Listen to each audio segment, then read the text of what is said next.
Hello, everybody. This is Jimmy. You're reading with Jimmy. We're reading William Shakespeare's Hamlet, and we're starting Act Two. This is Scene One. Scene One starts down here. It's Elsinore still, the house of Polonius. Polonius, as you remember, is Lord Chamberlain serving the King of Denmark. Enter. This is important when we do these entering things. He and Reynaldo. Reynaldo's his servant. Polonius says, "Give him this money and these notes, Reynaldo." There's a pronoun here. We're always careful of pronouns, and we don't know who him is yet, but we will find out through the dialogue. Remember, that's how characters reveal themselves to us in drama. They talk and they do things. Reynaldo says, "I will, my lord." Polonius, "You shall do marvelous wisely, good Reynaldo, before you visit him, to make inquire of his behavior." So basically, Polonius says, find out about him before you visit him. "My lord, I did intend it." Polonius, "Very well said, very well said. Look you, sir, inquire of me first what danskers are in Paris." And now we know who him is. It's probably Laertes, Polonius' son. He's sending Reynaldo over there with money and notes. Right? Because don't forget, Laertes left for Paris, for France, in Act 1. So let's go continue. So when you get there, are there any danskers? Are there any Danes in Paris, right? And how and who and what means and where they keep? What company? At what expense? And finding by this encompassment and drift of question that they do know my son, come you more nearer then your particular demands will touch it. Take you, as it were, some distant knowledge of him, as thus I know his father and his friends, and in part him. Do you mark this, Reynaldo? What's he saying to Reynaldo? Find out who's around my son. I want to know a little bit about what's going on. Reynaldo, aye, very well, my lord. Polonius, and in part him, but you may say, not well, but if it be he, I mean, he's very wild, addicted so-and-so, and there put on him what for forgeries you please, marry none so rank as may dishonor him, that heed of that. But, sir, such wanton, wild, and unusual slips, as our companion noted and most known to youth and liberty. So you might find him a little nuts, right? Pardon me, Reynaldo. As gaming, my lord. Polonius, aye, or drinking, fencing, swearing, quarreling, drabbing, and you may go so far. Reynaldo, my lord, that would dishonor him. Faith, no, says Polonius. As you may season it in charge, you must put together another scandal on him that he is open to inconstancy. What is inconstancy? Self-resistant and being under control, right? I put a little note here. That's not meaning, but breath his faults so quaintly, that they may seem the taints of liberty, the flash and outbreak of a fiery mind, a savageness of unreclaimed blood, of general assault. But my good lord, says Reynaldo, wherefore should you do this? Reynaldo, aye, my lord, I would know that. Polonius, marry, sir, here's my drift. And I believe it is fetch of warrant you laying these slight sullies on my son. And 'twere a thing little soiled the working. Mark you, your party and converse him, you would sound, having ever seen in a preeminent crimes the youth you breathe of guilty. This guy talks weird, doesn't he? Be assured, he closes with you in this consequence. Good sir, or friend, or gentleman, according to the phrases of the addiction of the man in the country.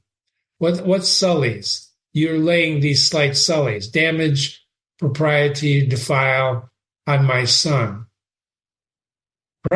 Preeminate, to mention previously, having ever seen in preeminent crimes. So he's really telling Reynaldo to check up on his kid. Reynaldo, very good, sir. Polonius.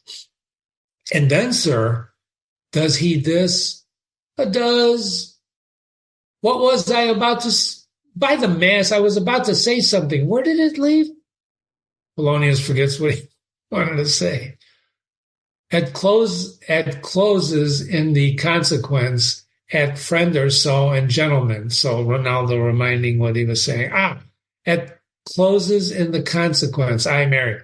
He closes thus. I know the gentleman. I saw him yesterday or the other day. And then, with such and such, and you say, there was a gaming.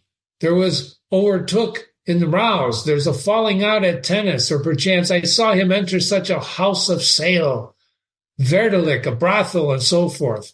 So he's trying to put words in Reynaldo's mouth on how to question not only his son, but the friends of his son, right? So see you now. Your bait of falsehood takes this carp of truth. And thus do we of wisdom of our reach with windless and with assays of bias. Let's finish that and then we'll come back. By indirections, we find directions out. Very important line. By indirections, we find directions out. So by my former lecture and advice, shall you, my son. You have me, have you not? My lord, I have. Well, then God be with you, and fare thee well. Good, my lord. Observe his inclination yourself. I shall, my lord. And let him ply his music. Well, my lord. Farewell. Exit Reynaldo. Go back here for a moment. Your bait of falsehood takes this carp of truth. There's a little note here that says Polonius is fond of angling. I don't know where they got that. I just don't know where they got that. I see no evidence that Polonius is a fisherman. In any case, your bait of falsehood takes this carp of truth.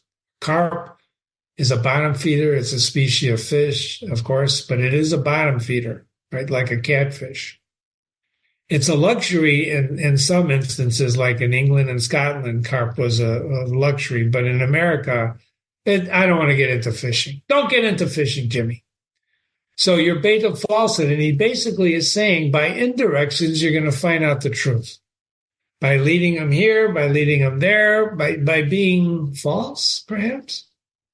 So he leaves. He's going to Paris to see his son, and in comes Ophelia. Right? How now, Ophelia, says Polonius. What's the matter? Ophelia, oh, my lord, I have been so frightened. Polonius, with what? In the name of God.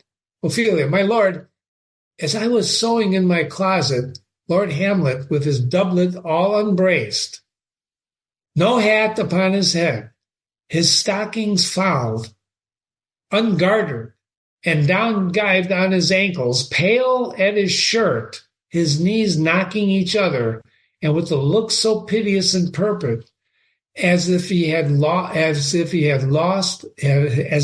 loosed out of hell. To speak of horrors, he comes before me. What's a doublet? It's a man's short, close-fitting padded jacket, commonly worn from the 4th to the 17th century. So he's disheveled, and he's in front of her. Ophelia is narrating now. Well, mad for thy love, says Polonius. Don't forget Polonius. He believes Hamlet is nuts for love of Ophelia. Ophelia says, my lord, I don't know, but truly I do fear it. What said he? Said Polonius. Ophelia, he took me by the wrist and he held me hard.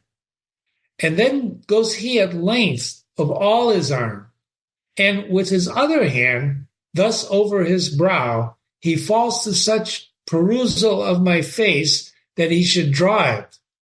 He would draw it. He's looking at her so closely that he would draw her face. Long stayed he so. At last, a little shaking of my arm, and thrice his head thus waving up and down, nodding, he raised a sigh so piteous and profound as it did seem to shatter all his bulk and end his being, and end his being. That done, he lets me go. And with his head over his shoulder turned, he seemed to find his way without his eyes, for out the doors he went without their help, and to the last bended their light on me. Very strange. Grabs her by the wrist, comes close to her face, looks her over like he's going to paint her. Doesn't say anything, but he's just staring at her. Act of a madman? Perhaps. Polonius, come, go with me. I will go seek the king. This is the very ecstasy of love, whose violent property foredoes itself and leads the will to desperate undertakings, as oft as any passion under heaven that does afflict our natures. I am sorry. What have you given him so hard words of late? Have you given him hard words of late? No, my good lord. But as you did command, I did repel his fetters and denied his access to me. Polonius, that hath made him mad. I am sorry that with better heed and judgment I had not quoted him. I feared that he did but trifle, and meant to wreck thee, but beshrew my jealousy. By heaven, it is as proper to our age to cast beyond ourselves in our opinions as it is common for the younger sort to lack discretion. Come, do we go to the king? This must be known, which, being kept close, might move more grief to hide than hate to utter love. So what we have here, he exits, and that's the end of scene one. Ophelia is being, not accosted, but really Hamlet comes to her, looks her over, and leaves silently. And now Polonius has changed his mind. He says this is the very ecstasy of love. Hamlet is love. He's not trifling with his daughter. He really, really loves her. That's what his conclusion is based on Hamlet's action. I don't know if, ladies and gentlemen, if you want to conclude that. I don't know if I want to conclude that. But I do know that this is explained very, very detailed in this scene with them where Ophelia is narrating what Hamlet did. So now Polonius decided he better go tell the king about this, and he's going to take Ophelia with him and go tell the king about this.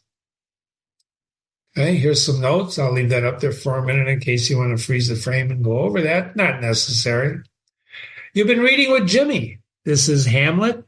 We were reading Act 2, Scene 1. Thanks for watching and listening. And we're going to go on and read Act 2, Scene 2 next. It's a long one, so make sure you get some coffee. Reading with Jimmy.